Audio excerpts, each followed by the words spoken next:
এই মুহূর্তে আমি রয়েছি জামালপুর জেলার সরিষাবাড়ি উপজেলার আওনা ইউনিয়নের ঘুনচারচর এলাকায়।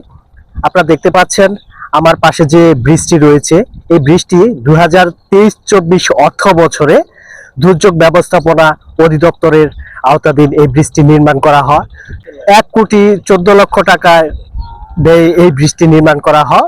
এই ব্রিজটি নির্মাণের 2 বছর অতিবাহিত হলেও এই ব্রিজের দুই পাশে কোনো সংযোগ সড়ক ছিল না। সংযোগ সড়ক না থাকার কারণে এই অঞ্চলের মানুষ খুব দুর্ভোগের মধ্য দিয়ে চলাচল করত, এবং কি এই ব্রিজের নিচ দিয়ে তারা চলাচল করত।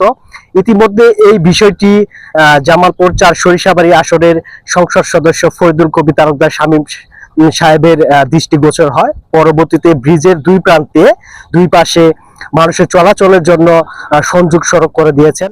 আমাদের আগে রাস্তাঘাট ছিল না, এই রাস্তাটা আগে হালুট ছিল। পানির মধ্যে বুক পানি মাথা নিতে গামছা নিতে 12,000 লাগছে।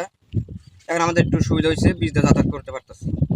এখন মোটামুটি রাস্তাটা হয়েছে, আর একটু উঁচা হলে রাস্তাটা ক্লিয়ার হলে আমরা একটু খুশি হইতাম। আপনাদেরকে আরেকটু বলে রাখি, এই ব্রিজটিতে দিয়ে প্রায় 2 বছর যাবত কোনো মানুষ চলাচল করতে পারেনি। এই ব্রিজের নিচ দিয়ে সাধারণ মানুষ চলাচল করত। এই চরাঞ্চলে মানুষের ব্যাপক দুর্ভোগ সৃষ্টি হয়েছিল। সেই দুর্ভোগ লাঘব করে দিয়েছেন জামালপুর 4 সরিষাবাড়ি আসনের সংসদ সদস্য ফরিদুল কবির তালুকদার শামীম সাহেব। শপথ মাহমুদ, সময়ের কণ্ঠস্বর, সরিষাবাড়ি, জামালপুর।